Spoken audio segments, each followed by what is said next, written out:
One night in December of 2011, a man sat in front of his computer, anxiously staring at the words that he had just typed into a chat window. He was about to hit send and share his darkest secret with someone he'd only ever talked to online. And it was the kind of secret that could totally destroy him. And he knew sending it was probably a huge mistake. But the loneliness and the guilt he was feeling was just sort of unbearable. And he felt like he had to tell someone. So, after a long pause, he reached up and he hit send. But before we get into today's story, if you're a fan of the strange, dark, and mysterious delivered in story format, then you've come to the right place because that's all we do, and we upload 2, 3, even 4 times every week. So, if that's of interest to you, please invite the like button to come deep sea fishing with you. But don't tell them that they're going to be the bait. Also, please subscribe to our channel and turn on all notifications so you don't miss any of our weekly uploads. Okay, let's get into today's story.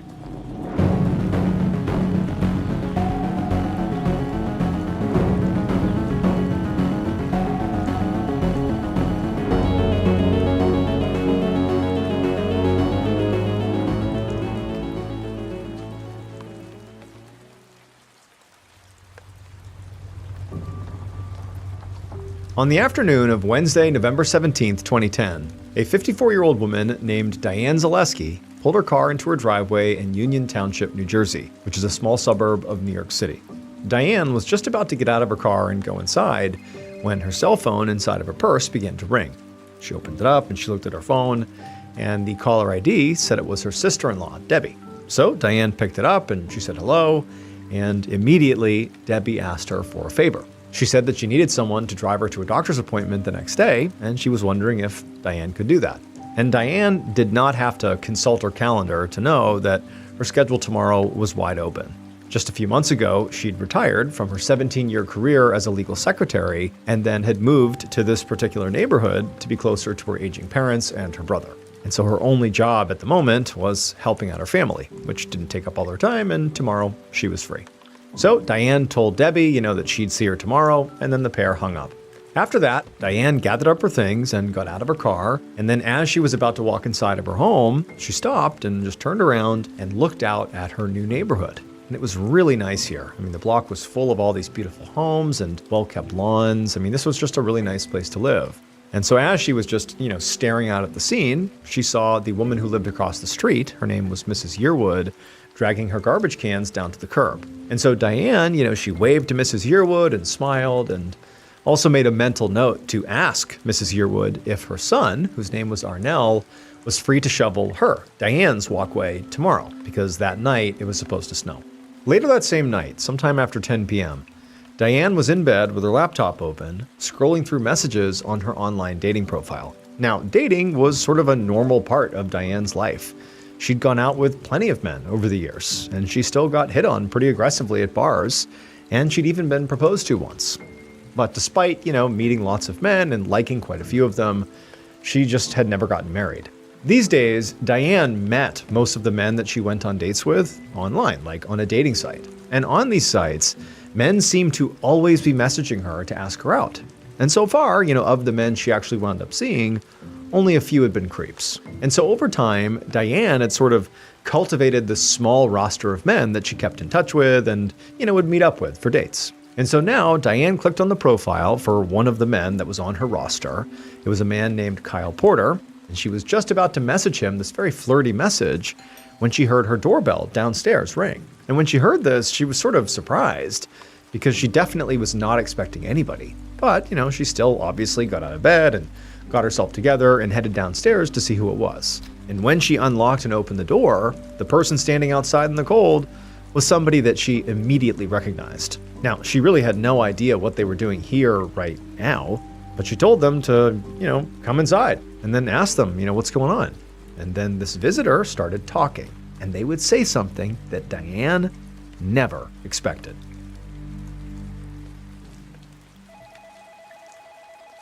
The following day, around noon, Diane's 91-year-old father, Stanley Zaleski, was at home watching TV when his phone rang. He picked it up and he heard the voice of his daughter-in-law, Debbie. And Debbie sounded really worried. And she quickly explained to him that Diane had agreed to drive her to a doctor's appointment that morning, but she hadn't shown up. And now, she was reaching out to Diane, but she wasn't answering, and she also wasn't responding to texts. And Stanley, much like Debbie, was very surprised by this, because this was not like Diane at all. So he told Debbie that he would go over to Diane's place right now and check on her, since after all, he lived a lot closer to Diane than Debbie did. Then they hung up, and Stanley yelled for his wife to come on with him. 20 minutes later, Stanley and his wife, Diane's mom, walked up to the front door of Diane's house. As soon as they got there, Stanley began pounding on the door, yelling for his daughter, but there was no answer. And so eventually, after looking at his wife, and they both are like, what's going on here? He reached down and he tried the door handle to see if the door was unlocked, and he found that it was.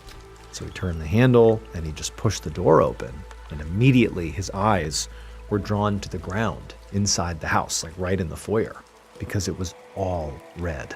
There was blood everywhere. A wave of nausea came over Stanley, and he had to grab the door frame to steady himself. Then after a moment, he turned to his wife, who was right next to him, and he just said, "Stay right here. I'm going to go in and look around." And then he stepped inside, and as he moved further into the foyer, which again, there's just like blood splattered everywhere, he began to notice there were piles of strange white dust that he didn't recognize, sort of amongst the blood. There's no sign of Diane, like it's silent in the house. But as Stanley's standing there, he sees that there's also what appears to be a pretty clear trail, like something had been dragged through the blood and was sort of pulled towards the back of the house. And so Stanley, with his heart racing, he began walking, like following this trail of whatever got dragged through the house, and it made its way to the top of the stairs that led down into the basement. And then when Stanley looked down into the basement, he saw something at the foot of the stairs, like a heap of something that was down there. And after a minute, once his eyes adjusted to the dark down there, he saw it was his daughter. And at that point, he sort of staggered back and he yelled out for his wife to call 911. Half an hour later, around 1 in the afternoon, Detective Robert Henderson of the Union County Homicide Task Force drove his police cruiser into a very nice, quiet neighborhood. His partner, Detective Mike Minacchio, was sitting in the passenger seat. And at some point, Henderson, he pulled up to the snow-covered curb in front of a large house that was in the process of being roped off with crime scene tape. Henderson immediately noticed there was an elderly man and woman being interviewed by officers in the front yard of this house.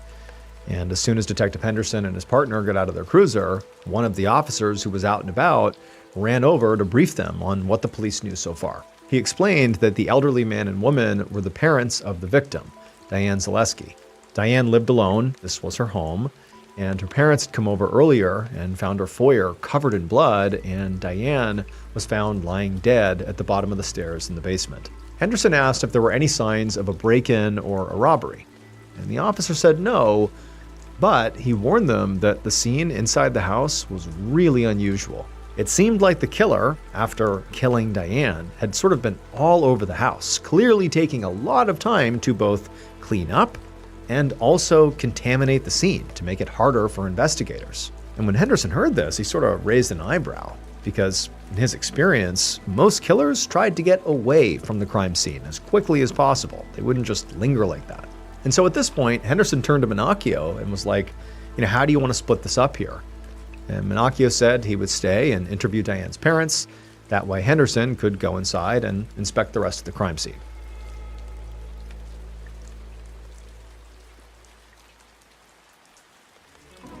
When you're refreshing your space, choosing a paint color can feel weirdly high stakes.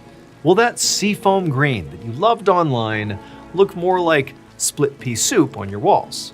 Luckily, Sherwin-Williams takes the guesswork out of finding the perfect paint color. With 3 easy ways to sample, you can choose color with confidence, testing shades in your actual space before making the final call. Order color chips, peel and stick, or color-to-go paint samples at swsamples.com or visit your neighborhood Sherwin-Williams store to get started today. Moments later, Henderson stepped through the front door of Diane's house, and he saw the huge amount of blood in the foyer. There was so much that he assumed the murder must have taken place right here in the entryway. There was also a lot of white dust all over the floor that Henderson recognized as fire extinguisher powder. Henderson couldn't see any evidence of a fire, so he guessed that what must have happened here is the killer had sprayed down the area with a fire extinguisher in an effort just to contaminate the scene.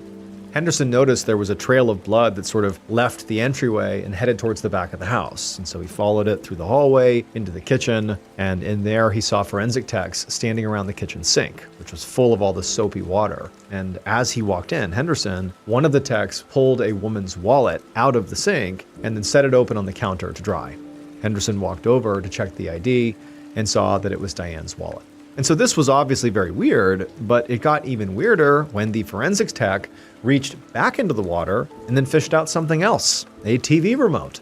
And so at this point, Henderson and the techs realized that what must be going on here is the killer must have been dumping these items in the soapy water to try to clean off fingerprints or DNA. But after seeing all this, it made Henderson really wonder, like, what state would the body be in when he found it? If the killer's going to these many lengths with just like ancillary evidence, what did they do to the body?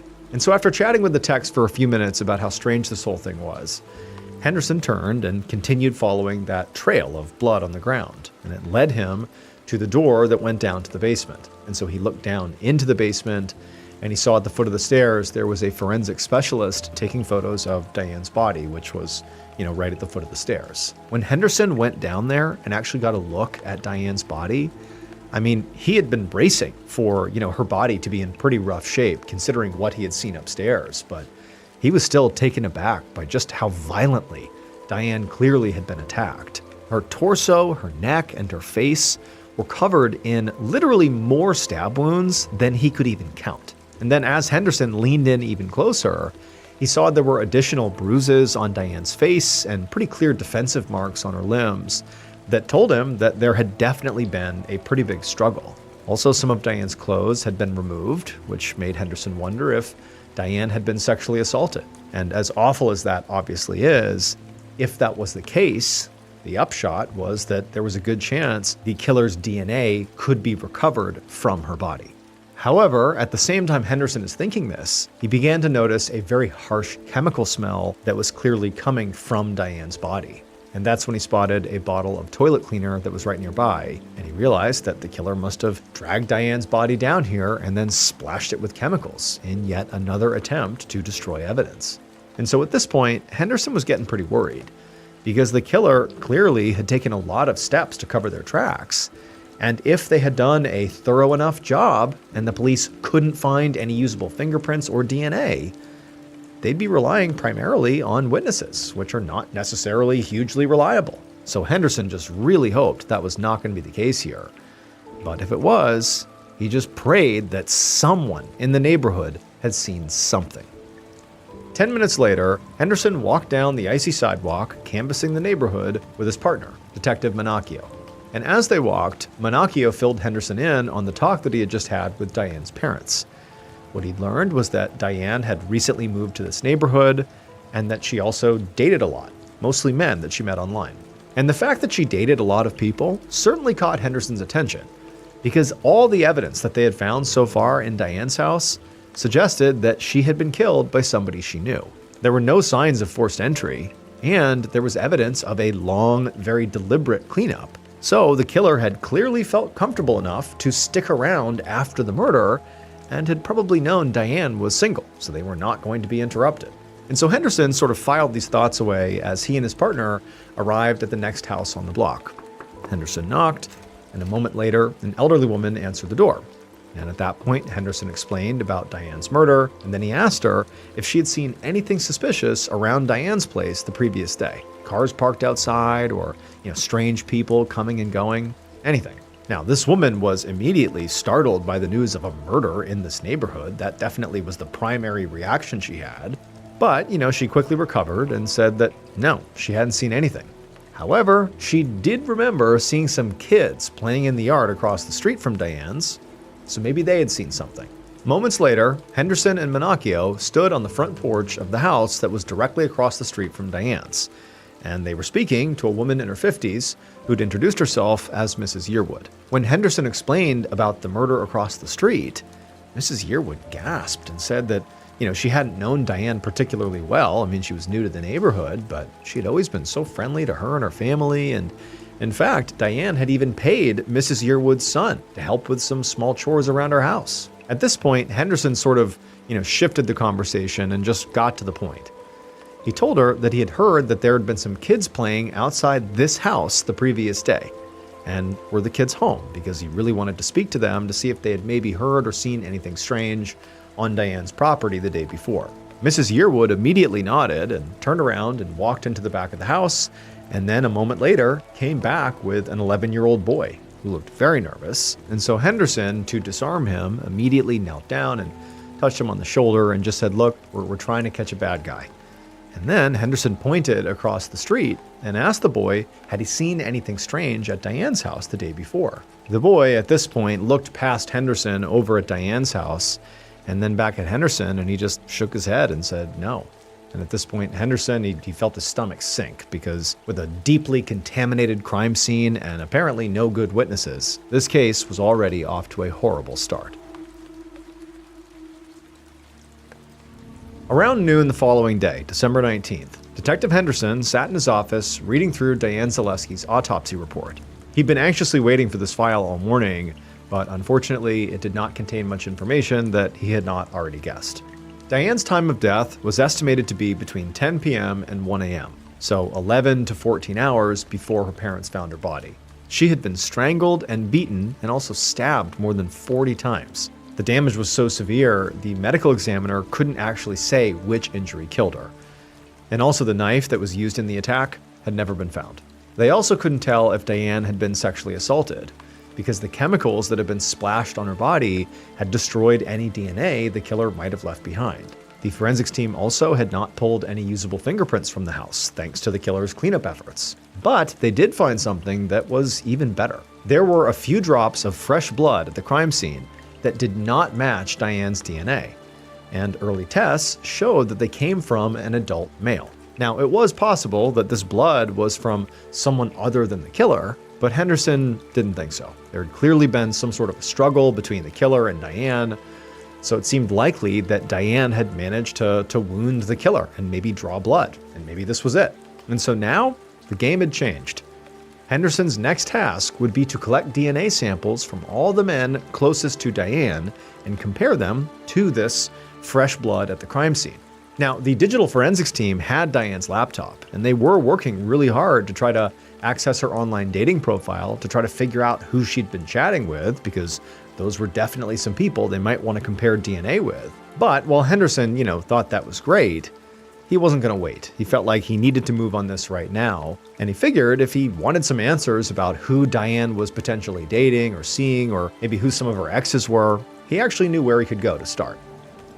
Around 9:30 the next morning, Henderson was sitting in a coffee shop across from Diane's best friend, Joanne Govea.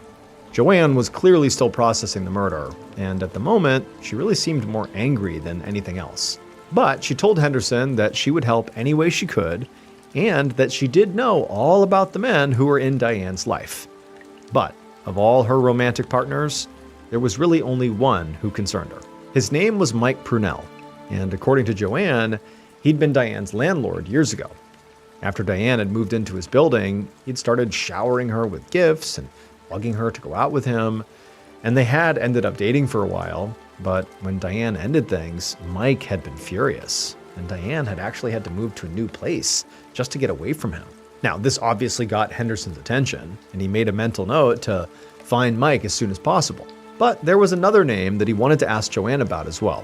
During the search of Diane's house, detectives had found her wallet in the kitchen sink, it had been sitting in the water. And inside of the wallet had been Diane's ID, some credit cards, and then there was also this soggy business card for someone named Mark Baker.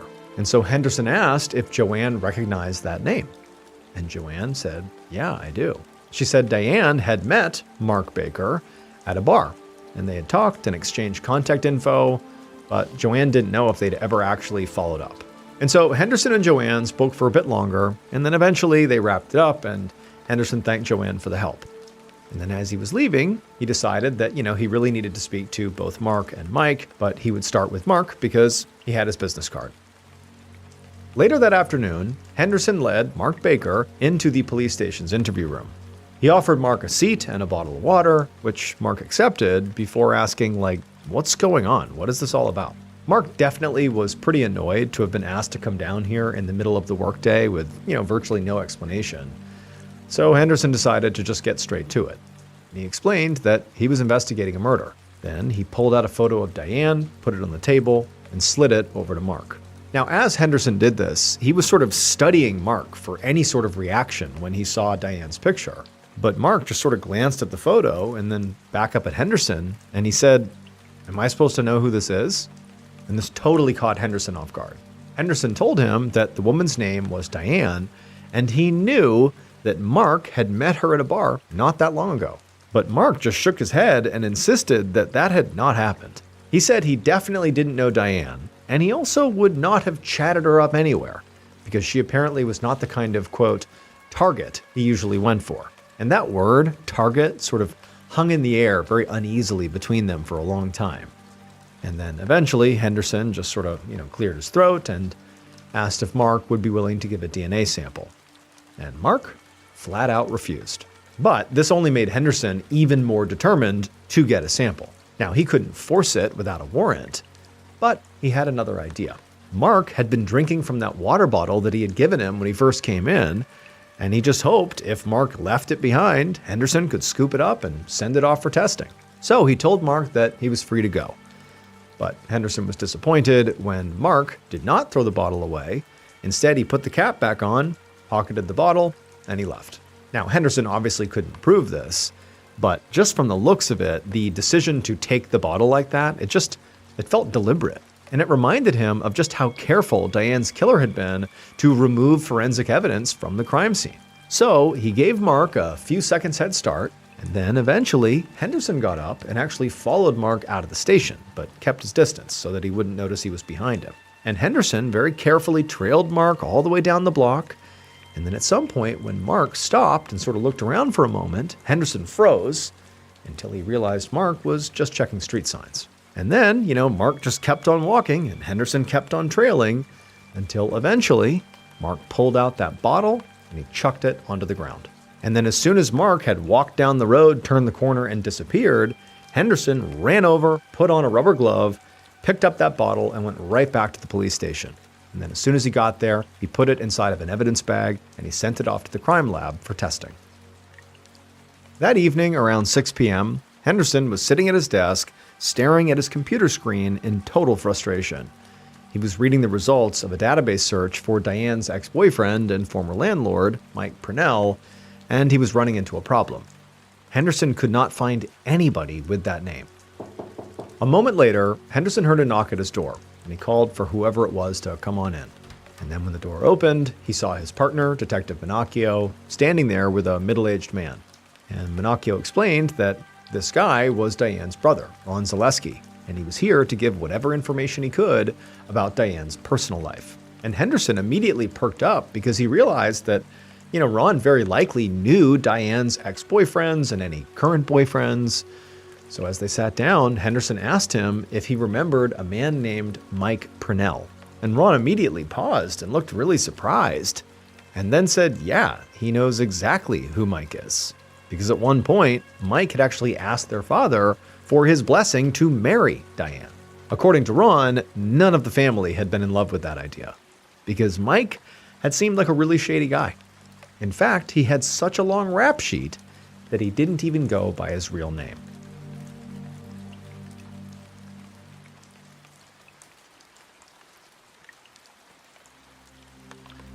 Two days later, on November 22nd, Detective Henderson sat in the interview room across from the man who called himself Mike Purnell.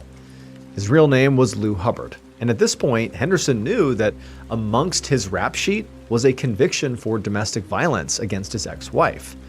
Apparently, he had savagely beaten her, and Henderson knew that obviously in this murder case, Diane had been savagely beaten, so there's, a similarity there.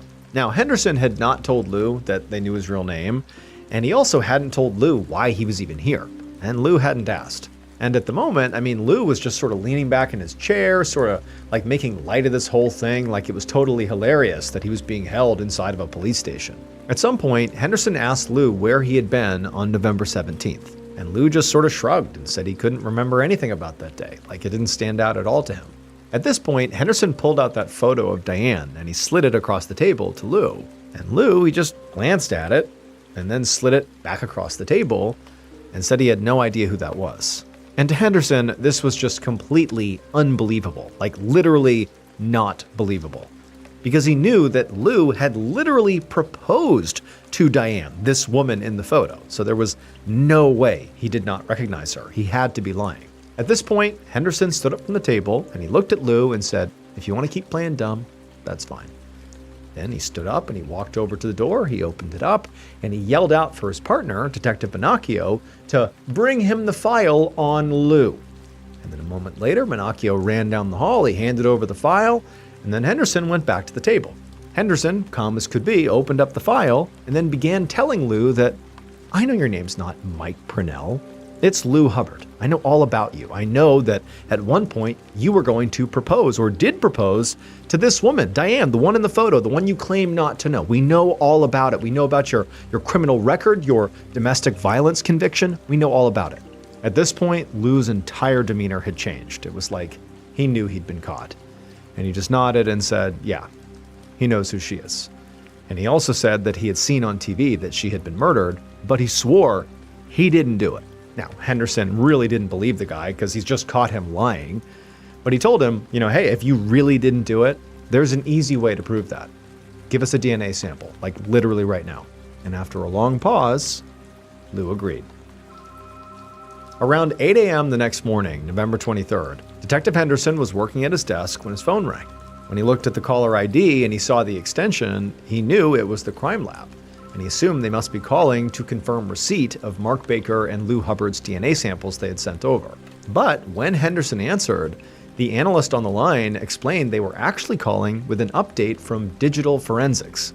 The digital team had finally accessed the browsing history on Diane's laptop, and they'd found some activity from the hours after Diane was killed. It looked like the killer, while hanging around inside of Diane's house after the murder, had viewed some pornographic websites, and then they'd also used Diane's credit cards to try and order a MacBook and an iPhone, and they had set the delivery address for these items for Diane's house.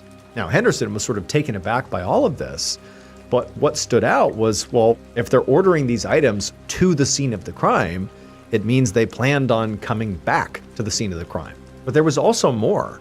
Apparently, the digital forensics team had finally gotten into Diane's dating profile, so now they could see everyone that she had messaged or gone out with in the past.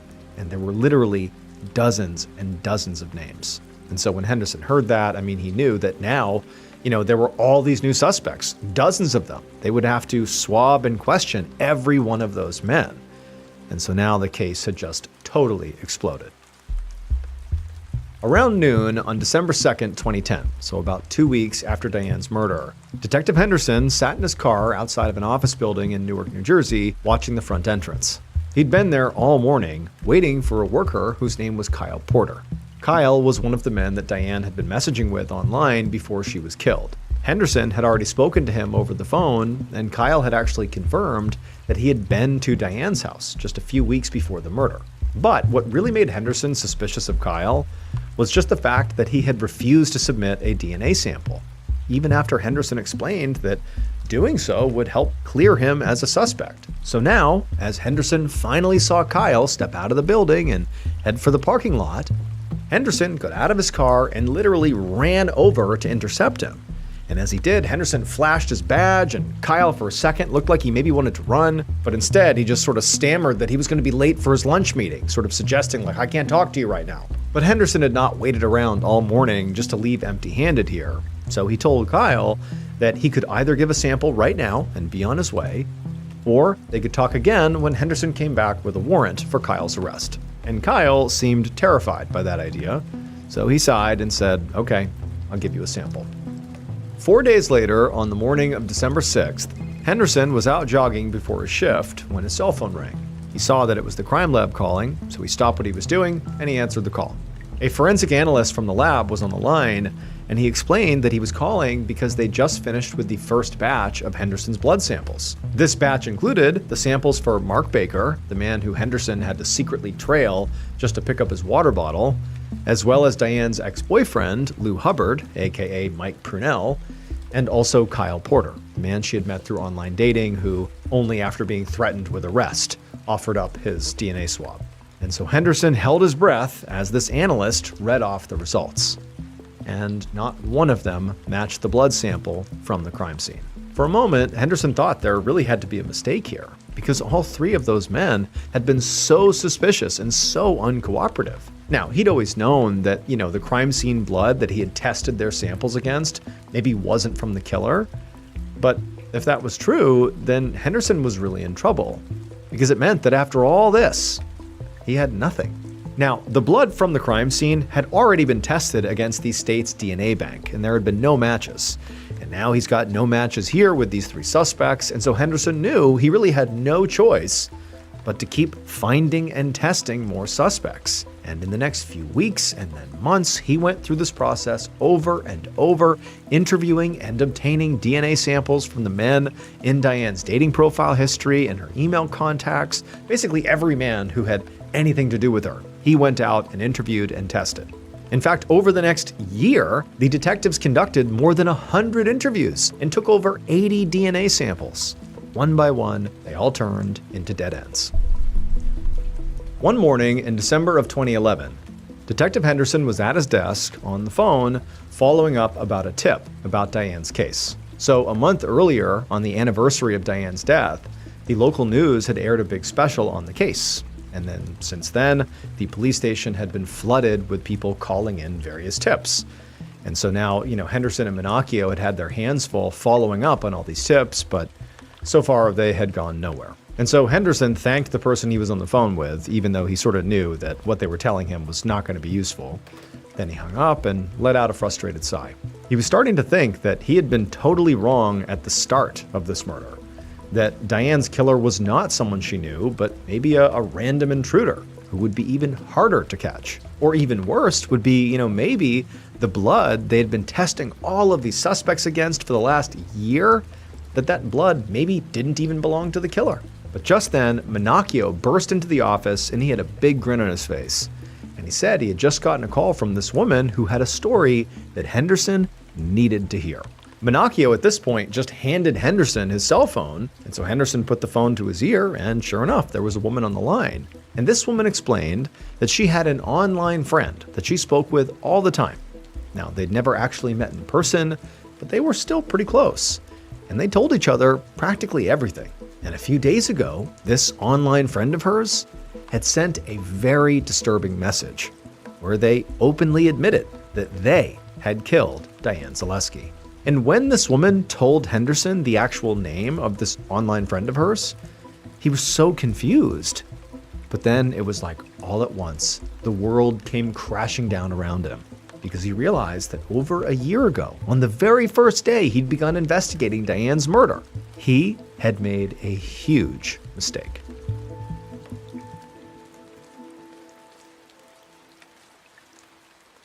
Based on forensic evidence from the crime scene and the killer's eventual confession, this is what police believe happened to Diane Zaleski on the night of November 17, 2010.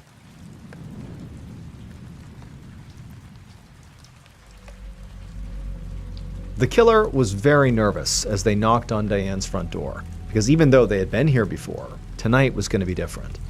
Diane eventually came to the door, and she opened it up, and she seemed sort of surprised to see the killer there. But, she let them inside and asked them, what's going on? What are you doing here? And the killer, they hadn't really figured out how they were going to do this. And at some point, they just sort of blurted out the thing they wanted to tell her, which was to tell Diane that they had really intense feelings about her. But as they were sort of rambling on about all these things they wanted to do with her and how they really just wanted her, Diane stopped them and told them that what they wanted was totally inappropriate and that now they needed to leave. But the killer, after being rejected, refused to leave. And then the killer began to argue. And as they did, they got angrier and angrier until they reached over and grabbed a pair of scissors on the table by the door, and they began stabbing Diane. But Diane, she immediately fought back way harder than the killer had expected, thrashing and kicking until the killer's grip on the scissors slipped. And at that point, the killer actually felt a flash of pain in their hand, and they looked down to see a bloody cut on their hand. But for the killer, this only made them more mad. The killer began to strangle her until finally she stopped moving. Once Diane was still, the killer took their hands off of her and then just sort of looked around at the incredibly bloody mess they'd made in the front of the house. They'd watched enough TV to know that their DNA and fingerprints were probably all over not just Diane's body, but all over the foyer right now.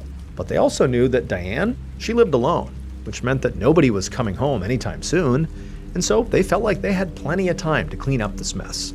They started by dragging Diane's lifeless body down the hallway to the steps and then down into the basement. And then they cleaned her body with chemicals. And then after that, they went back upstairs and stripped off their own bloody clothes and started a load of laundry. And while they waited for their laundry to be done, the killer just sort of made themselves at home. They took a shower, they watched TV, they cooked and ate a bowl of pasta, and they used Diane's laptop to look at pornography and also do some online shopping with Diane's credit card. And then once the killer's clothes were clean and dry, they put them back on and then collected the items that they had handled, like Diane's wallet and her TV remote, and dumped them in the sink with a bunch of soapy water. Then they went around the house blasting everything with a fire extinguisher from under the sink to destroy trace evidence, and also they went ahead and wiped down the laptop to make sure there was no DNA or fingerprints on that as well.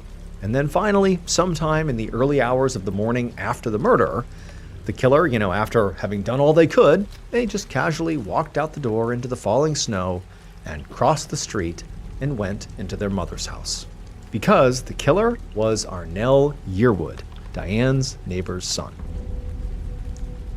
So the huge mistake that investigators made at the very beginning of this investigation was when they found out that the neighbor across the street, Mrs. Yearwood, that her son apparently did chores for Diane. Well, the mistake they made, in particular Detective Henderson, was when Mrs. Yearwood went into the back of the house and came back with that 11-year-old boy that they spoke to that said he didn't see anything strange across the street the day before, they assumed that boy was Mrs. Yearwood's son, and he was the one who was doing chores for Diane. And basically, they're like looking at this kid who's totally innocent, thinking, okay, clearly this kid who's been across the street in her house is not a person of interest. He did not kill anybody. And so the son of Mrs. Yearwood was just sort of forgotten about. What they didn't realize is that 11-year-old boy was not Mrs. Yearwood's son. It was her grandson. Her actual son was a 26-year-old man, Arnell Yearwood, who was actually inside the house on that day. He was hiding in her house. But they just never clarified. They assumed the kid was her son and just sort of wrote off any chance that her son could be involved. And so Detective Henderson and Minacchio didn't put it together until over a year later when they got that tip from that woman who said her online friend confessed to the murder, and his name was Arnell Yearwood. And so ultimately, Diane let Arnell into her house on the night she was killed because she knew and trusted him. He did chores at her house. But he tried to initiate a sexual relationship with her, she rejected him, and so he killed her. Arnell Yearwood was ultimately arrested on April 7th, 2012, so about a year and a half after killing Diane. He would confess to the murder and was sentenced to 30 years. Around noon on October 21st, 1988, a man named Valentino sat at a cafe table sipping a coffee on a sidewalk in Buenos Aires, Argentina. So this particular neighborhood was called Caballito, and it was right in the heart of Buenos Aires. And it was very densely populated, and there were lots of tall apartment buildings and shops and cafes with tons of pedestrians and tons of traffic. And so as a result, it often felt very loud and chaotic, and today was no different. But Valentino, despite the craziness all around him, he still wanted to try to find a moment of peace as he had his coffee. And so he sort of sat back in his chair and he just looked up at the sky above all the urban noise, and he took this deep, calming breath. And as he did this, he saw a few birds fly by, and he just kind of smiled to himself, watching them fly on. But then he saw something else. Out of the corner of his eye, just across the street, he saw a flash of something brown plummeting towards the ground in front of a tall apartment building. And so Valentino turned his attention to look and see what this thing was. But what he saw didn't make any sense. There was this one old woman on the other side of the street who had stopped on the sidewalk, and she was staring down at what appeared to be like a pile of clothes at her feet. And the brown thing, the thing that caught Valentino's attention, which he couldn't make out what it was just a few feet away from this pile in front of this woman. But then, this old woman across the street, she just began screaming.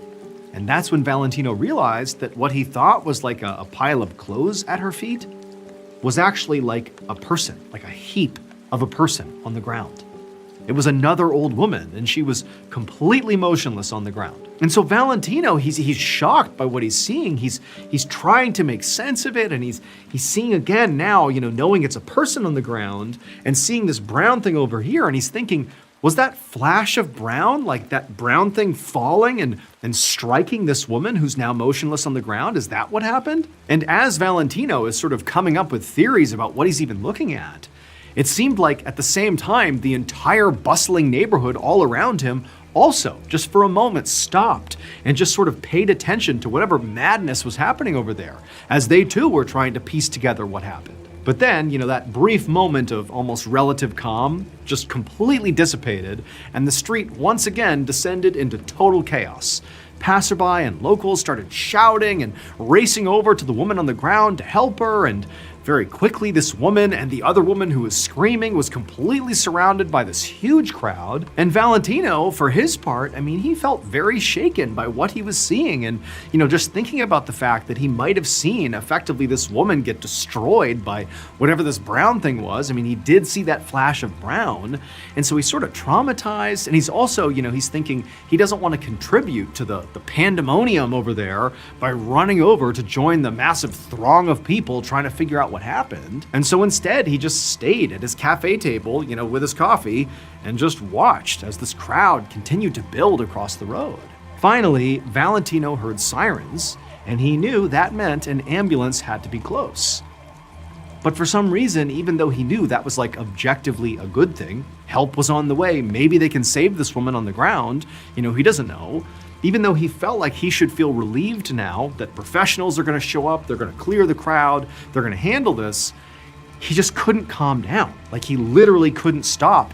Like his heart was racing, his pulse was racing, his stomach was in knots. He felt terrible. It was like he was completely reliving this trauma that he's just experienced over and over and over again. As soon as the ambulance came into view and parked, the mass of people saw them and right away parted to let the paramedics come through to try to help this woman. And Valentino, from across the road, he was craning his neck to try and see, what was happening. And as he did, he saw this middle-aged woman who he didn't know crossing the street in the direction of this scene over there. And she just looked like she was just curious. And as she's crossing the road, she got destroyed by a city bus. It plowed directly into her, and she immediately disappeared underneath the bus's wheels. And so Valentino, whose heart was already basically beating out of his chest, he was so upset about everything, he shot to his feet like, what is going on here? Screams erupted from all around him, from other people who had seen the same horrible thing. And he could feel his heart just like racing nonstop, and sweat began dripping down his back. He was almost dizzy with shock, and he began to stagger away from his table, looking frantically around, calling out for somebody to actually help him. Like it was like his body couldn't handle what he was seeing. But nobody came because there were so many other things happening, horrible things that demanded immediate attention from other people that no one's paying attention to Valentino having, a panic attack here. Like he's so low on the priority list. And so as he's sort of fumbling around the cafe, trying to get someone to help calm him down, nobody's paying attention to him. And so eventually Valentino kind of spiraled and then fell to the ground, and he found himself once more, on his back on the ground, staring up at the sky, watching birds fly across. What actually happened on that street in 1988 in Buenos Aires was so improbable that it made newspapers all across the world. So the first woman who was hit by the object that fell from the sky, the flash of brown, she died from the impact. And then that woman, the middle-aged woman who crossed the road to see what was going on, who got hit by the bus, she also died. And Valentino, who witnessed this entire thing, was so stunned and so horrified that he actually had a heart attack. And then he died on his way to the hospital. And so basically, these three fatalities that all occurred within minutes of each other were all connected, but were basically freak accidents that all had to happen in succession to even occur. And it all started when that brown thing plummeted through the air, the thing that caught Valentino's eye. And it would turn out that brownish object was actually the fourth victim in this tragedy. That object was actually a poodle named Khaki that had chased a ball straight off the balcony of its owner's 13th floor apartment. This is a paid ad by BetterHelp.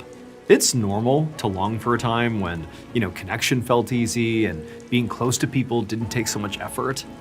And then you take a look at your life now and it just feels different, busier and more complicated. I mean, there are moments I think about sometimes, nothing big, just, sitting with people I cared about, talking about nothing. At the time, those moments themselves didn't feel important. But now, looking back, I think I'd tell that version of myself to cherish those moments as they were occurring because they don't last forever.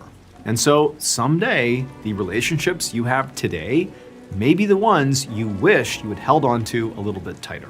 Therapy may be able to help you work through life's changes and provide the tools to navigate what's next, even if it looks different than it used to. BetterHelp makes starting therapy easier. Take the quiz and get matched with a credentialed therapist quickly. Switch anytime at no extra cost if it's not the right fit. BetterHelp has served over 6 million people globally. Click the link in the description or go to betterhelp.com/Mr. Ballin and get 10% off your first month of therapy.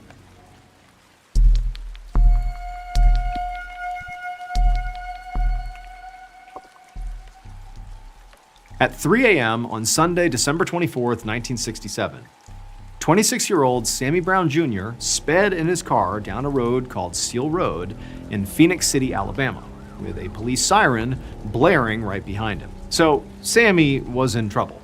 It was Christmas Eve, and he had celebrated a little too hard and drank way too much, and he thought he'd be okay to drive home since he lived close by, but he'd been wrong, and he'd ultimately attracted the attention of a police officer who was now chasing him. And Sammy knew he could not get caught because in addition to being very drunk, he also didn't even have a license to drive in the first place. And so that's why right now he was driving at 100 miles an hour to get away from this cop. But not only was the cop actually gaining on him, but also Sammy could see on the road up ahead that he had another problem. Because there was another car in front of him driving in the same direction, and because this other car was actually going the speed limit, Sammy was going to smash into them if he didn't swerve around them.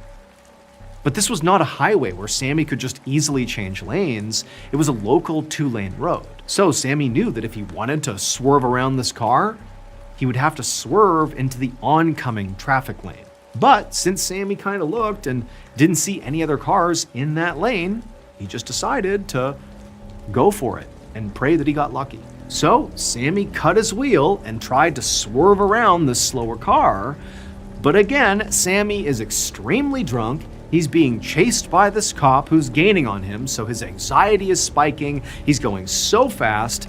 And in this state of mind, Sammy actually misjudged the timing of his swerve, and he clipped the back of the slower car. And as soon as he did, there was this crunch of metal, and both cars began to spin out across the road before they sort of miraculously just came to a stop. Inside of his own car, Sammy sort of sat up and looked around and realized he was unhurt.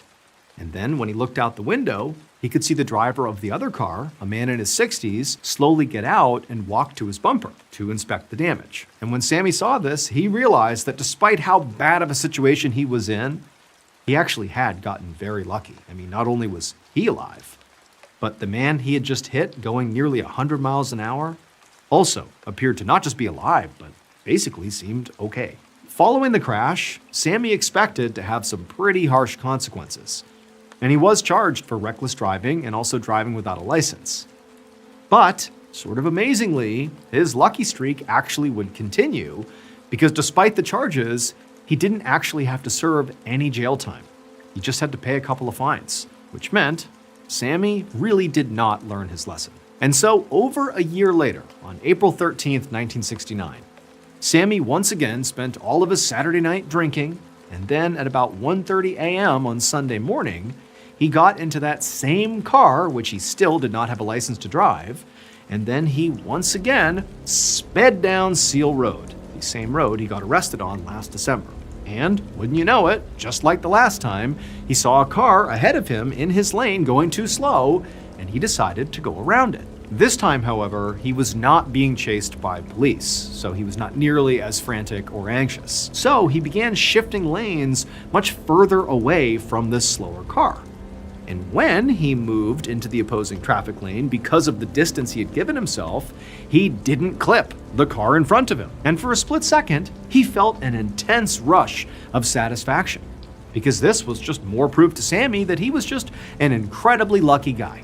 However, before Sammy could drive his car back into the correct lane, he went around a curve in the road and was immediately blinded by a searing bright light. Then there was a deafening bang, and Sammy's car jerked to the side, and all he saw was a violent swirl of motion as his car again spun around and then finally came to a stop. For a few moments, Sammy just sat there, feeling completely stunned. I mean, again, he's gotten into a high-speed wreck, and he's sort of taking stock of, did he even survive? But after a few moments, he realized he definitely had lived. His neck ached quite a bit from being shaken so hard, but other than that, he kind of looked around and he realized once again he was basically unhurt. So he had just gotten really lucky again. And so eventually he climbed out of his car, and even though he was sort of dizzy from the crash, from the alcohol, when he took stock of what was in front of him, he could immediately see what had just happened. In his effort to avoid hitting the car that was driving in the same lane as him, he had swerved into oncoming traffic and hit a different car, another car, head on, that was driving in the opposite direction. This was like a worst case scenario. And both his car and the one he had hit were completely destroyed, with the fronts completely smashed in. It was truly a miracle Sammy had walked out of that car. And so Sammy, he staggered over to look at the other car and see if the other driver and potential passengers were okay. When he staggered over there, when he looked inside of the wreckage, he could not believe what he saw. Because what he saw inside was yet another miraculous stroke of luck. Only this time, it was not the good kind. Sammy had somehow managed to do something that really should have been impossible. He had almost perfectly recreated the accident that he had had a year earlier. He was driving the same car, going down the same road on the same day of the week, and he had crashed for basically the exact same reasons. And then when Sammy looked inside of the car he hit head on, he realized there was one more truly just incredible coincidence. The driver of this car was the same driver as the car he hit a year earlier. The man's name was Francis Patterson. He was 65 years old, and he didn't even live in Phoenix City where this crash happened. It was just a wild coincidence that 2 times, more than a year apart, Sammy had hit him while driving drunk on Seal Road. The only difference this second time around was Francis died from the crash. Following this tragedy, Sammy Brown Jr. was charged with driving while intoxicated and also involuntary manslaughter. He was sentenced to 12 months in prison.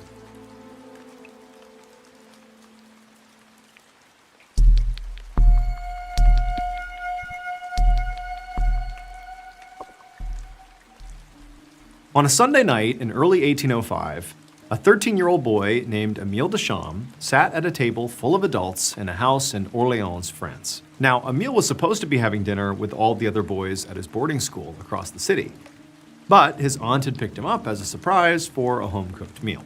And he knew why.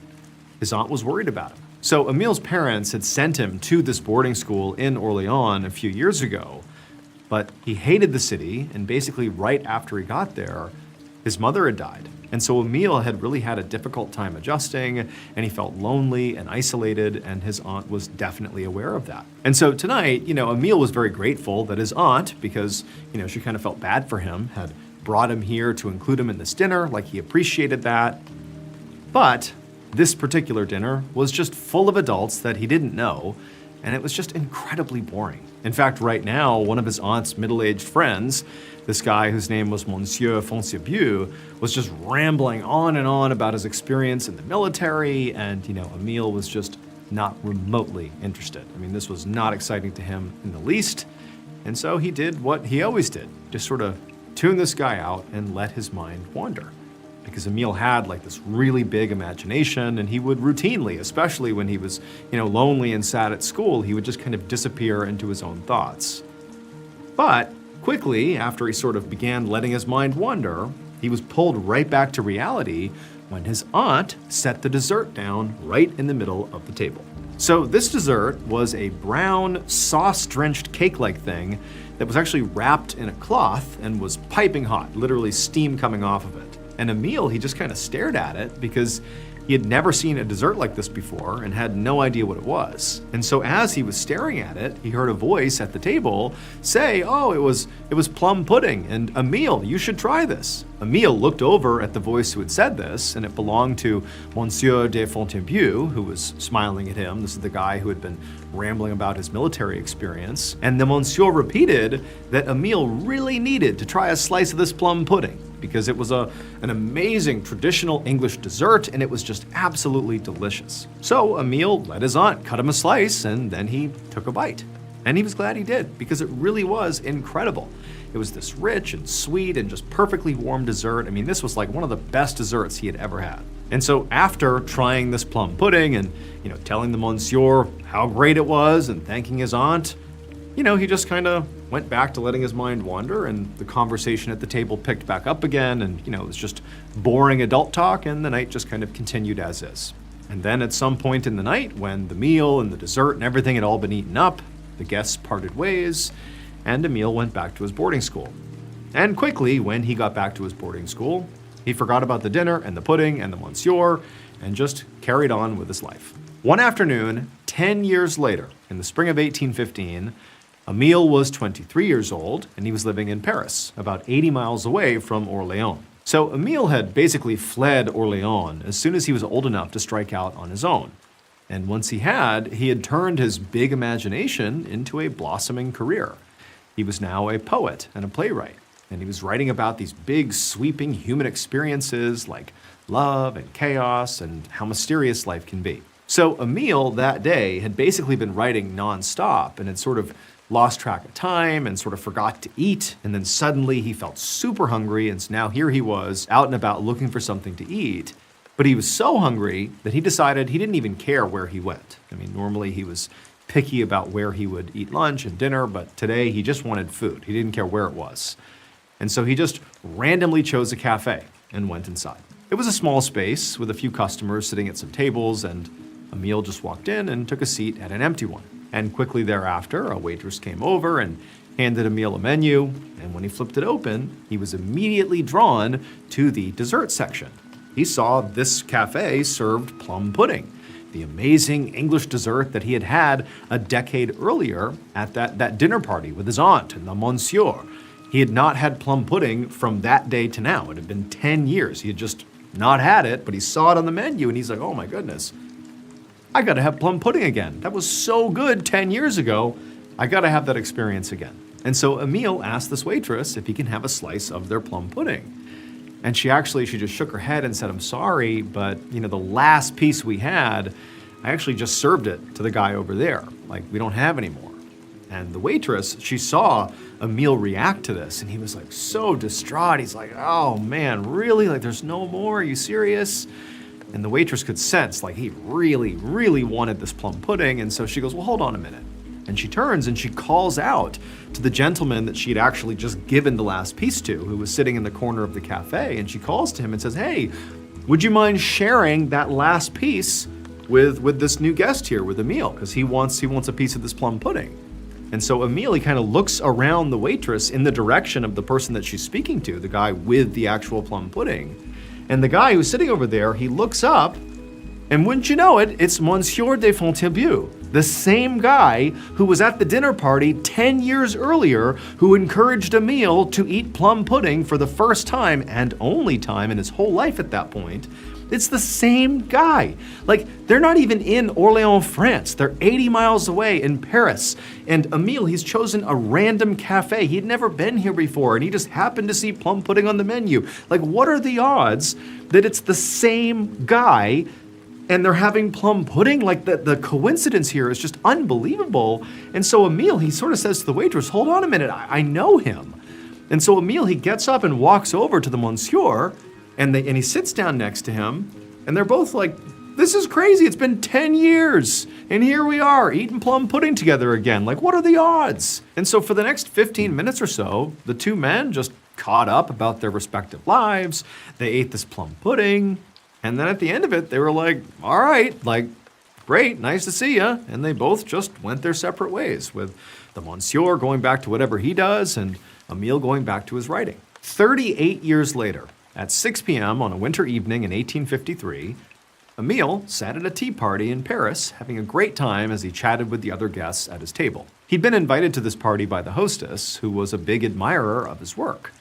And there were actually a lot of people like that these days. Emile was now in his 60s, and he was very well known. He'd published tons of plays and poems and translations, and he was close friends with many of the literary giants of France and Europe. Like, he had made it as a creative. And so as Emile is sitting at this table, basically being lauded for, all of his achievements and what an incredible writer he was, as he's just sitting there basking in the glory, one of the hostess's staff came in with a platter of dessert. And Emile, he looked over and he saw what the dessert was, and right away he knew he had to have some. It was plum pudding. And so as the staff person came over with the plum pudding to give to Emile, he sort of laughed and told, the staff person and the people at his table the story of how, over the course of his life, he'd only had plum pudding 2 times, when he was 13 and when he was 23. And in both of those situations, when he had had plum pudding, this guy, Monsieur de Fontainebleau, had been present. This man that he didn't know and had only interacted with when he was eating plum pudding. And it was kind of like this crazy coincidence. He described seeing him 10 years later in Paris. He couldn't believe it. That was 38 years ago, but still, it's like this wild coincidence, the biggest one of his whole life. And so he sort of jokingly told the people at the table and the staff, like, hey, here I am about to eat for the 3rd time plum pudding. We better be on the lookout for the monsieur. He's bound to show up. And everyone kind of laughed. They're like, yeah, that's crazy. And so Emile, he gets his plate of plum pudding, he gets his fork, and he scoops a bite, and he's about to eat it when the butler walks into the room and announces that there is going to be one more guest joining them at this tea party. And who walks in, this additional guest? None other than Monsieur de Fontainebleau. And so Emile, he's about to bite the plum pudding, and he looks up and he sees him and he can't believe it. I mean, the guy is like 1,000 years old and he hasn't seen him for 38 years. And the only other times are when he's eating plum pudding. And wouldn't you know it, for the 3rd time here, it's happening again. Like, this is unbelievable. It was crazy the 2nd time. This is now impossible. How is it that he's here as I'm about to eat for the 3rd time this plum pudding? It doesn't make sense. And so Emile just stared at the monsieur with this look of just absolute shock on his face. And the monsieur, as he walked in, he sort of stopped and scanned the room, and he eventually met eyes with Emile.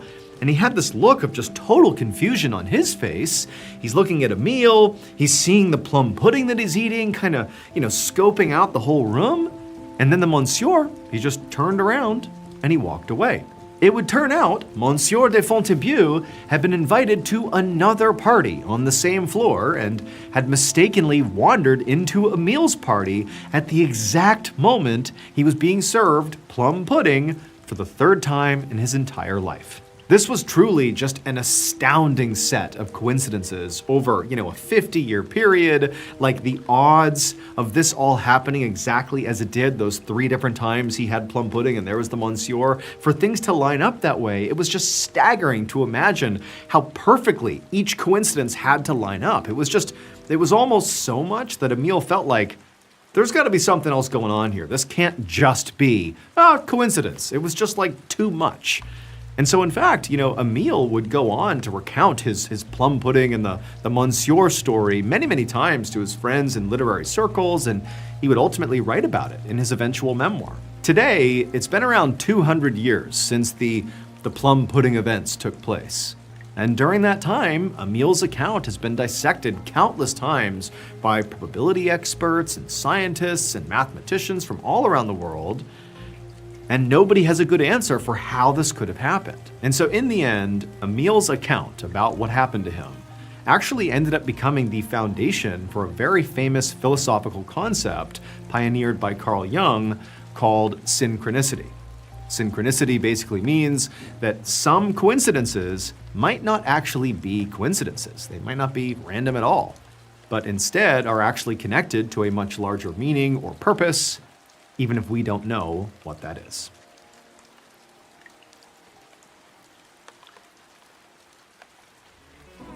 Thank you so much for watching. Let me know what you thought of today's episode in the comments. And remember, we have hundreds of videos for you to binge right now. But if you're looking for a recommendation from me of that one video that's worth your time, well, it's this one right here. So give it a watch. All right, until next time, see ya. Turned off the lights at his beauty salon, flipped the sign in his shop window from open to closed, and got into his car to begin the short drive home. Peter turned onto a long residential street and pulled into the driveway of a corner house at the end of the block. Peter put the car in park and just sat for a moment. As he stared at the Halloween decorations his wife had hung on the windows, he couldn't help but feel a sense of pride. He couldn't believe this was his house. And to him, his house was sort of a symbol of how dramatically his life had recently changed. Just a few short years earlier, Peter had felt completely lost. He was living by himself and struggling to make ends meet, and that's when he got mixed up with some bad people who said he could make some money working for them. Even though Peter had agreed to do this, he had known it was not a smart decision, and he was quickly proven right when he ran into trouble with the law. Peter ultimately avoided doing jail time, but this had been a wake-up call for him. After that, he had worked hard to clean up his act and to really start planning for his future. And his hard work eventually paid off. Now he was married and ran a successful business, and he owned a brand new home that had literally just been built. In short, Peter Fabiano was living the American dream. And on top of that, he was enjoying the kind of personal freedom that he had personally fought for on the front lines during World War II. Life was good. Peter strolled up his front walkway between the rows of carved Halloween pumpkins and stepped inside his house. His wife Betty walked up to him, carrying a large bucket full of candy, and as she placed the candy on a table near the door, Peter gave his wife a peck on the cheek. Betty smiled and then quickly turned and walked away. And Peter wondered if maybe Betty's smile was forced, and if maybe she was mad about something. As happy as Peter was about his job and his new house in the suburbs, he and Betty's marriage had its share of difficulties. In fact, just that summer, a few months earlier, things had gotten so tense between them that Betty had moved out for a while. But she had come back, and things had really seemed like they were getting better between them. And so Peter decided to ask a simple question just to gauge Betty's mood. He said, "Hey, have any trick-or-treaters come by yet?" And to Peter's relief, Betty laughed and told him it was still too early. All the trick-or-treaters were probably still eating dinner. Peter relaxed, convinced he'd been reading way too much into his wife's smile, and he started to get excited about handing out candy to a parade of children in funny costumes. In the 1950s in the United States, the act of trick-or-treating had really started to become a popular Halloween tradition for children, and the holiday itself was growing into the huge part of American pop culture that it is today. When Peter was a kid, he didn't get to go trick-or-treating. It wasn't really a thing back then. But now, even though he was an adult, he was quite happy to be a part of it, even if his role was just handing out candy. Peter's teenage stepdaughter, Judy, came bounding out of her room in full costume, dressed as Alice from Alice in Wonderland. She said she was heading out to a Halloween party, and she had a ride there, but she would need a ride home. Peter said no problem, he'd come pick her up, but no later than 10 p.m. because it was a school night. Judy huffed and said fine before telling him where she'd be and walking out the door.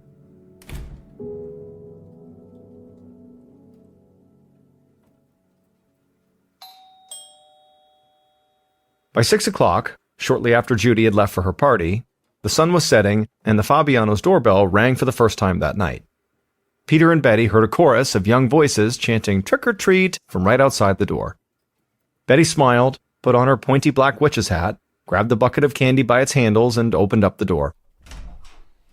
In front of her stood a little boy in a robot costume, and on either side of him were what Betty assumed were his two big sisters, both dressed as fairies.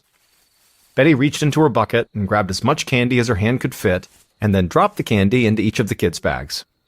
The kids thanked her and ran off. At this point, Peter walked up behind Betty to look outside, and he saw more children approaching.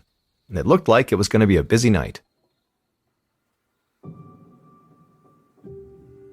A little before 11 p.m. that night, after the last of the trick-or-treaters had come by the house, and Peter had picked up his stepdaughter Judy from her Halloween party, Peter walked into his bedroom and saw Betty reading in bed.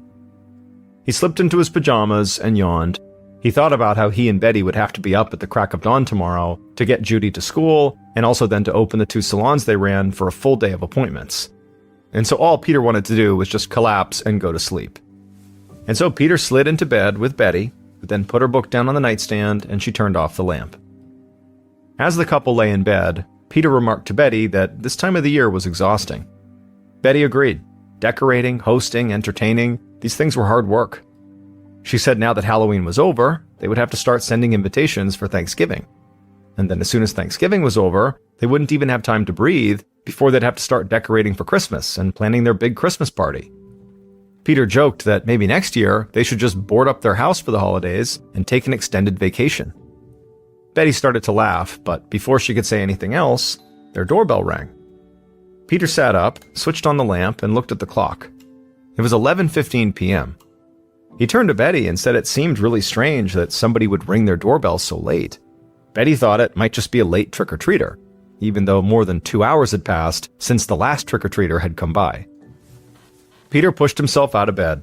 Maybe it was one of the earlier visitors coming back for seconds, he said.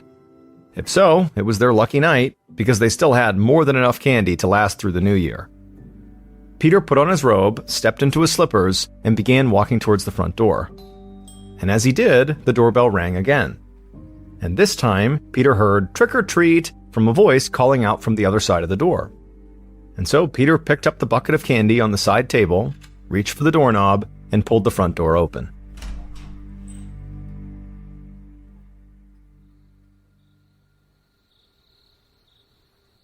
A few minutes later, Sun Valley police officer Bud Alper was fast asleep in his bed, 2 doors down from Peter and Betty's house, when suddenly this violent pounding noise jolted him awake. The pounding persisted as Alper slowly gained his bearings, and he realized that somebody was banging on the front door of his house. Alper picked up his watch from the nightstand and looked at the time, and when he saw how late it was, he instinctively began reaching for his service revolver. He had no idea what was going on, but someone banging on his door this late definitely couldn't be something good. But just then, he heard the sound of a young woman's voice, tearfully calling his name, pleading with him to open the door.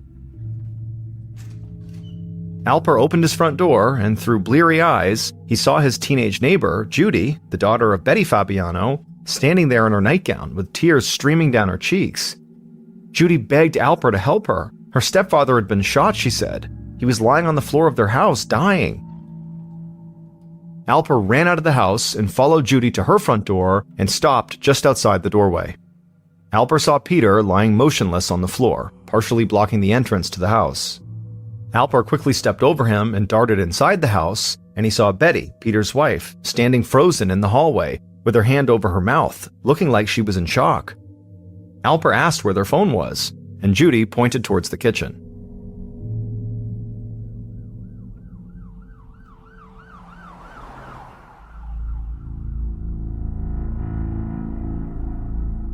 Five minutes later, an ambulance pulled up at the Fabiano's house, and paramedics picked Peter up, put him on a stretcher, and sped away to the hospital.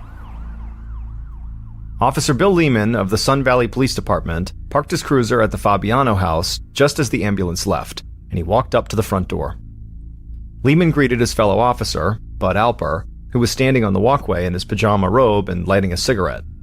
Standing near her was Mrs. Fabiano, who was sobbing, and when Officer Lehman approached her, she began to recount what had happened. Betty said that shortly after she and her husband had gone to bed, their doorbell had rang, and they both assumed it was just a late trick-or-treater. Betty said she had stayed in bed while Peter had gone to the door. From bed, Betty had heard her husband open the front door and say, "It's a little late for this, don't you think?"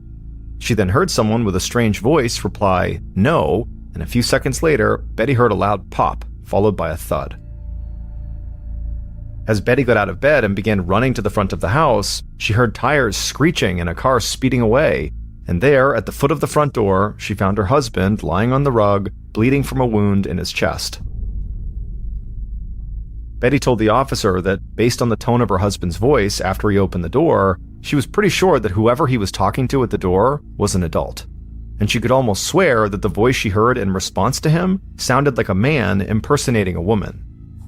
Lehman furrowed his eyebrows as he jotted down this strange detail in his notepad. Was the person at the door using a fake voice because Peter would have recognized them otherwise? And if this was the case, did it mean they were also wearing some sort of costume? It was Halloween after all.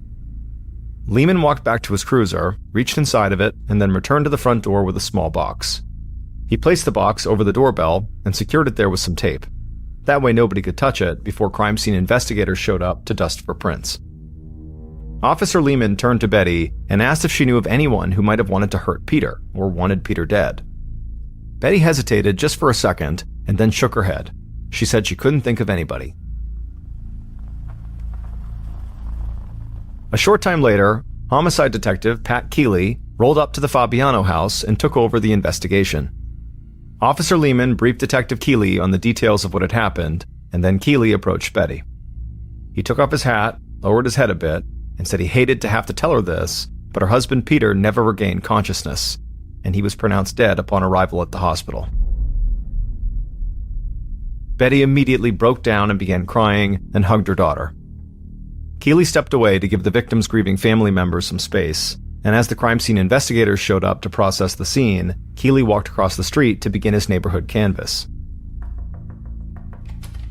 Keeley knocked on the door of the Fabiano's adjacent neighbors and asked if they had seen or heard anything suspicious. The neighbors told the detective that they had heard a loud pop, maybe about 15 minutes earlier, but aside from that, they hadn't noticed anything out of the ordinary. As the detective scribbled this into his notepad, the neighbor suddenly remembered something he didn't think much of at the time. He said a couple of times that evening, when he would look out the window to see if there were any more trick-or-treaters coming, he noticed a car parked in the street that he'd never seen before. It was an older model, dark-colored sedan, and by his count, it had been parked there for maybe at least an hour, but now it was gone. The neighbor wished he could provide more information, but he didn't take note of the make or model, and he wasn't able to offer a description of anybody in the car. Keeley continued canvassing the neighborhood, but none of the other people on the block saw or heard anything unusual. So he returned to the Fabiano house, hoping that the crime scene investigators had found something useful that might help him close this case quickly. But the news from the other investigators was equally disappointing. There were no fingerprints on the doorbell and no shell casings at the scene. In fact, they hadn't uncovered anything at all, not a single piece of evidence. This crime scene was totally clean.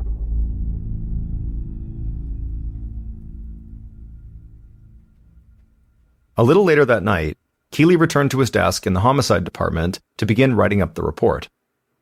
The 46-year-old veteran took a deep breath and exhaled in a long sigh. He knew he was in for a long night, and he was at an age where he was beginning to wonder if his 95% homicide clearance rate was worth the toll these long nights must be taking on his health. Keeley finished writing up the report and then began looking over what he'd written. He kept thinking how unusual it was that the killers took advantage of Halloween and used trick-or-treating as a ruse. He'd never heard of this happening before, except maybe in a radio play he once listened to. And the crime scene was so spotless. The killers were very careful to not leave anything behind. This suggested a level of planning and organization rarely seen in random killings and robberies. This had all the markings of a professional hit.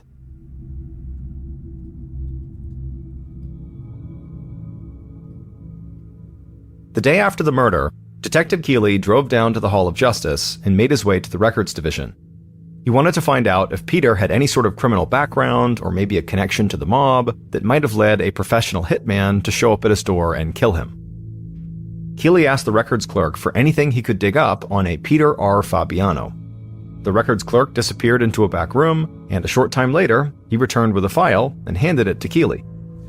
And the second Keeley opened that file up and began reading, he knew his instincts had paid off. Peter Fabiano did have a criminal record.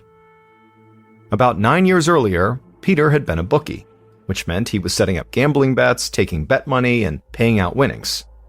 This was illegal, and Peter had been caught and convicted on a bookmaking charge. He was sentenced to 180 days in jail, but the sentence was ultimately suspended, and he never served any time. Keeley knew that bookies were often associated with organized crime, and he wondered how deep Peter's ties went. Could he have run afoul of a loan shark or fallen in debt to the wrong people?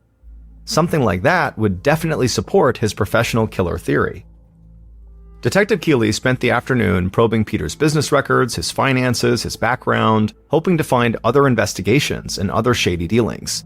Anything that might help Keeley build a list of Peter's potential enemies. But much to Keeley's surprise, aside from that one scrape with the law being a bookie almost a decade earlier, Peter really did seem to have cleaned up his life. He ran a legitimate business, which his wife helped him operate, and none of Peter's friends that Keeley had talked to could think of anyone who had beef with him. However, Keeley had yet to really have a deep conversation with the one person closest to Peter, and that would be Peter's wife and now widow, Betty. That evening, Betty Fabiano sat in a small room inside the Sun Valley Police Station. After waiting for a few minutes on her own, Detective Keeley walked in, sat down in a chair a few feet away from her, and asked her to take him through the night of Peter's murder again.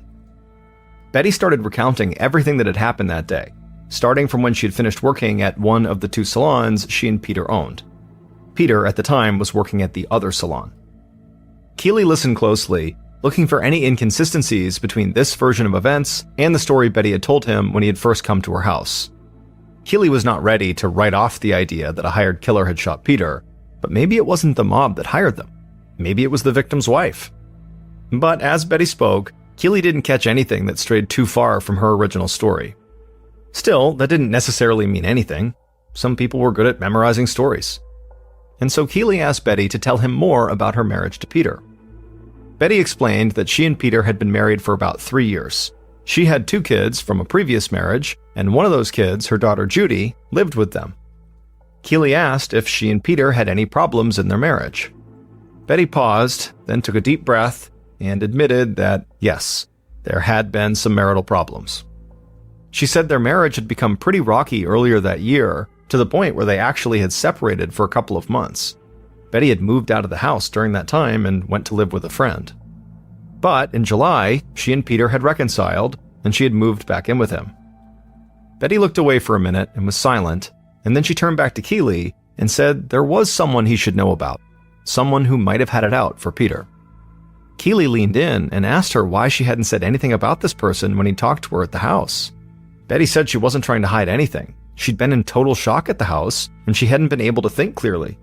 But now that she was talking about her and Peter's relationship, it seemed obvious, because she believed this person truly hated Peter, maybe enough to want him dead. It was a woman named Joan Rabel, who used to work part-time for Peter at one of his salons. But Peter had fired Joan because for some reason he just didn't like her. But Betty did. In fact, the 2 women had quickly hit it off when they first met and had become friends. And this really bothered Peter. In fact, it bothered Peter so much that the friendship between Joan and Betty became a source of tension in their marriage, until Peter ultimately forbade his wife to socialize with Joan. Betty felt she had a right to choose her friends and was not going to let her husband control her, but Peter was insistent until Betty felt like he was basically giving her an ultimatum. And ultimately, this is the issue that led Betty and Peter to separate for those several months. However, Betty said after a couple of months of separation, she had a change of heart and returned home to Peter. And he accepted her back, but under the condition that she never see Joan and never even speak Joan's name around him again. As Keeley listened to the story, he found himself puzzled by it. It sounded like there had to be a piece missing somewhere. And so he asked Betty, why did Peter hate Joan so much? But Betty just sort of shrugged and looked away. Keeley couldn't tell if Betty was hiding this information because she knew more about Peter's murder than she was saying, or if she was trying to hide something to protect her dead husband or her friend Joan. Finally, Betty broke the silence and just said that Joan had a really strong personality, and Peter also had a strong personality. And sometimes 2 strong personalities can clash.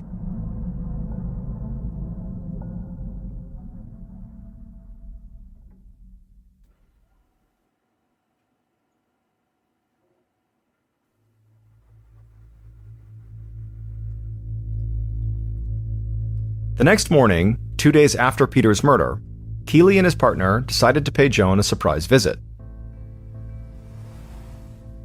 They drove to Joan's house in Hollywood, on the other side of the hill, and knocked on her front door. The door swung open and Joan appeared.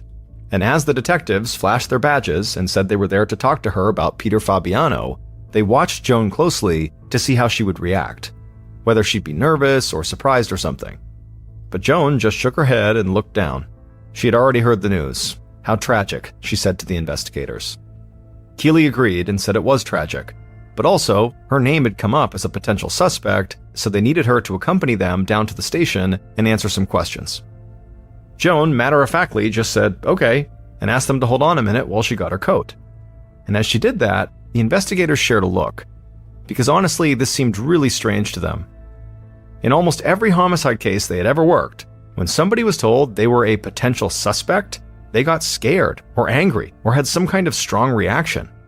Neither of the cops had ever seen someone act so unaffected by this kind of news. They followed Joan inside the house and kept an eye on her while she grabbed her coat and her purse. And she remained totally calm and cooperative when the detectives walked her to their car and drove her back to the valley to police headquarters. As soon as Joan was sitting down inside of the interview room across from Keeley and his partner, she began to talk. Joan insisted that she had nothing to do with Peter's murder. She was not a violent person, she hated guns. In fact, she had never even touched a gun, not once in her whole life. And as Joan continued to talk, Keeley began to notice her calm demeanor slip just a little. She didn't sound angry, she just sounded sort of surprised. She told the detectives she had no idea what they'd heard or who they'd heard it from, but she had no problem whatsoever with Peter Fabiano. She considered both Peter and his wife Betty to be two of her closest friends, and she had only stopped working at the salon because she'd found another job. So, Joan suggested, whoever was pointing the finger at her, the police might want to take a closer look at them. Keeley and his partner exchanged another brief glance. What Joan was saying was a complete contradiction to what Betty had said. Keeley's partner asked Joan if she had an alibi for the night of the murder. She told them she did.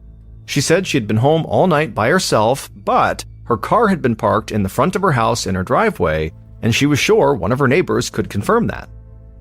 After speaking to Joan for a bit longer, Keeley had his suspicions, but he had no legal reason to hold Joan, so he gave her a ride back to her house. And after Joan went inside and closed the door behind her, Keeley began knocking on her neighbors' doors.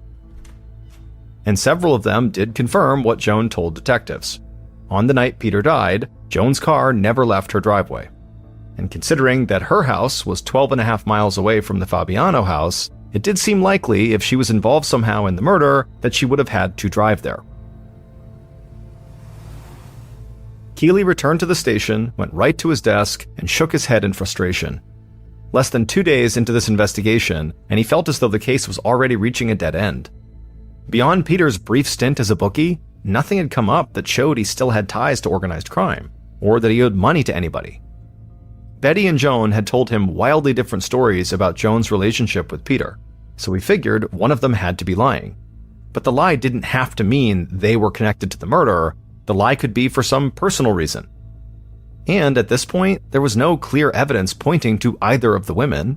Keeley definitely couldn't rule them out, but he also couldn't really pursue either of them unless some new piece of information surfaced.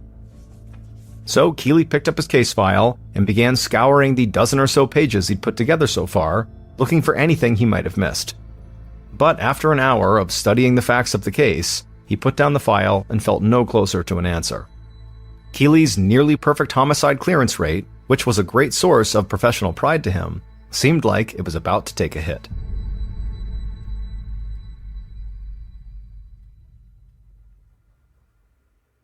Nearly a week after the murder, on November 5th, 1957, Peter Fabiano was laid to rest. Following the funeral, Detective Keeley continued to interview Peter's friends and family, but these conversations never seemed to get him anything new. Several more weeks passed, and no matter how many times Keeley looked over his case file, he didn't get any closer to figuring out who had murdered Peter. And with nothing more to go on, and new cases piling up, Detective Keeley and his team turned their attention to other open investigations. The Fabianos' Thanksgiving dinner that year had one fewer face at the table, and while they ate, there was this sense of despair hanging over all of them. Like Keeley, Peter's family started to feel that Peter's case would just never get solved.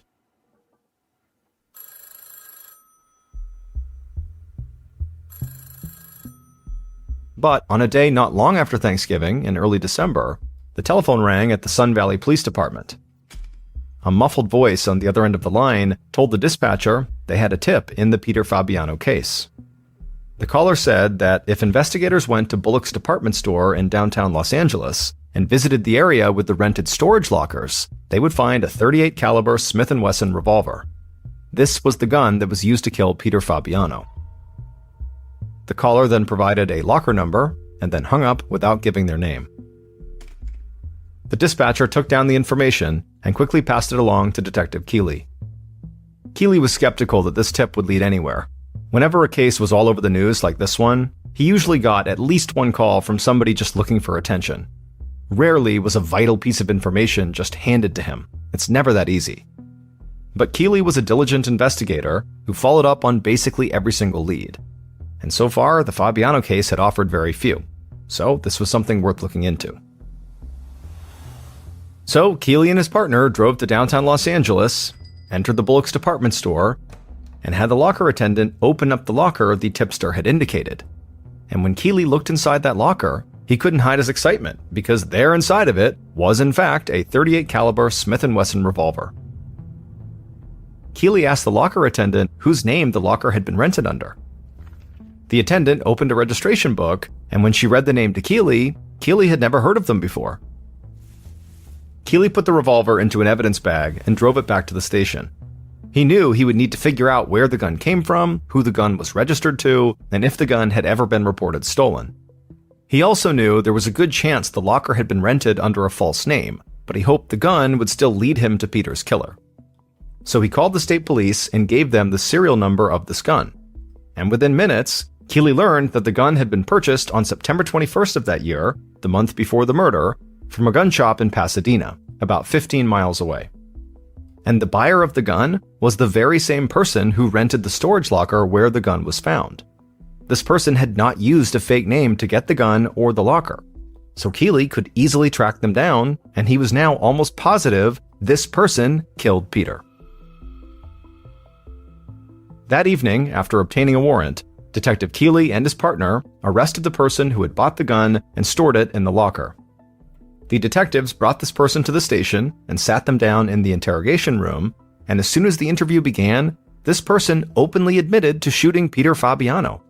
And they would tell investigators the entire story right from the very beginning all the way up to the aftermath of the killing. And once Keeley and his partner had all these details, all the pieces began falling into place, and everything that might have confused Keeley early on now suddenly made perfect sense.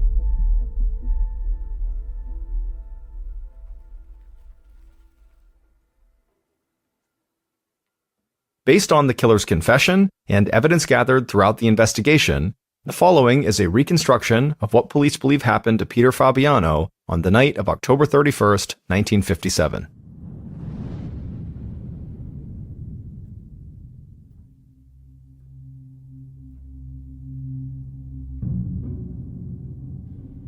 At around 9 p.m. that night, the killer, wearing face makeup and baggy clothes, sat in a parked car a few houses down from Peter's, and just watched and waited. Just after 11 p.m., so after sitting in the parked car for 2 straight hours, the killer saw the bedroom lights in the Fabiano house go off. At this point, the killer slipped a mask over their face and red gloves over their hands, and then climbed out of the car and began walking toward the Fabiano's front door, carrying a brown paper bag with a .38 caliber revolver hidden inside of it. The killer rang the doorbell, and as soon as they did, they began to shake, knowing they were about to commit a crime that could land them in the gas chamber. They tried to calm their nerves by reassuring themselves that this was the perfect crime and there was no way they'd get caught. They repeated this in their head as they rang the doorbell again and called out "Trick or treat" in a loud, booming, unnatural voice. Peter opened the door, looked at the killer in their ill-fitting clothes and paper mask, and laughed. "It's a little late for this, don't you think?" he asked. All the killer could think to say was no, as Peter looked down into his bucket and began fishing for candy.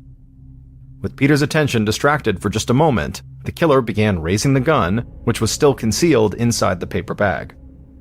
But as they did, their hands began to tremble violently, so they reached over with their other hand to keep themselves steady and then continued lifting the gun with both hands. And once it was aimed squarely at Peter's chest, they fired a single shot. The bullet blew a hole through the paper bag and slammed into Peter's chest, the round settling just below his heart.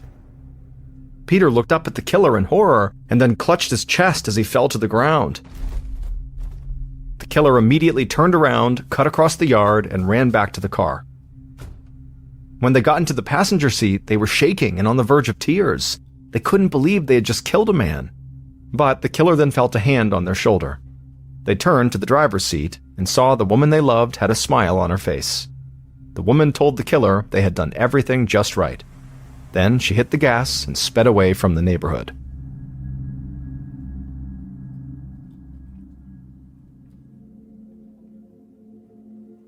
It would turn out Peter Fabiano's killer was a woman named Goldine Pizer.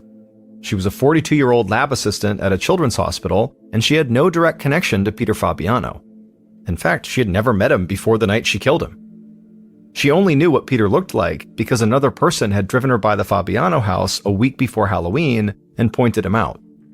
And this other person was Goldine's only connection to Peter, and this other person was the actual mastermind behind the murder. And that was Peter's former employee, Joan Rabel.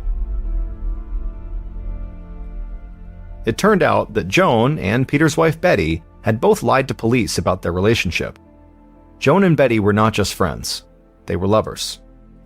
But in 1957, that was not something most people would accept, so Betty and Joan tried to hide it. However, Peter still found out about their relationship, and when he did, he was livid. He fired Joan from his salon and forbade his wife from ever seeing Joan again. But instead of submitting, Betty left her husband and went to live with Joan. However, after a couple of months with Joan, Betty realized she was better off staying with Peter and broke off her relationship with Joan. Betty moved back in with Peter and agreed to never bring up Joan's name again. And it was at this point that Joan began plotting Peter's murder. Jilted and wanting revenge, Joan began a new relationship with the very impressionable Goldine and immediately began setting her up to become Peter's assassin. Joan spoke endlessly to Goldine about what an evil and vile person Peter Fabiano was. Joan claimed Peter was cruel to his wife and cruel to his wife's children, mistreated his employees, and was essentially a monster who needed to be stopped. Over time, Goldine grew to despise Peter just through Joan's portrait of him, and that's when Joan began actively putting her plan into motion. Goldine cared so deeply for Joan, she would have done just about anything for her.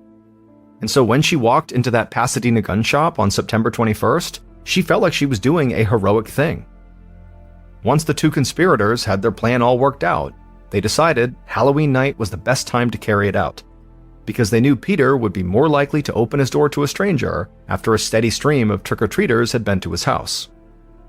On the night of the murder, Joan borrowed a friend's car, leaving hers in the driveway to create the alibi, and then went to pick up Goldine at her house. Joan then drove Goldine to the Fabiano street, waited in the car until the deed was done, and drove her back home.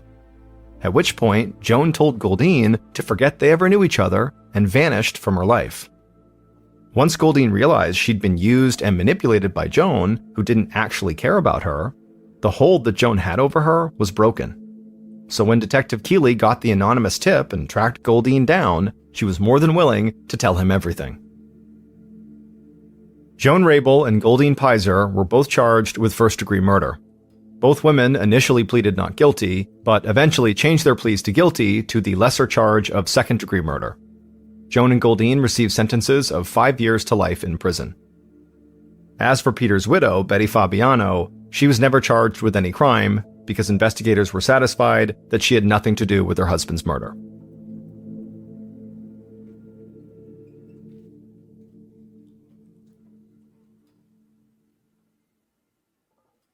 A quick note about our stories: they are all based on true events, but we sometimes use pseudonyms to protect the people involved, and some details are fictionalized for dramatic purposes.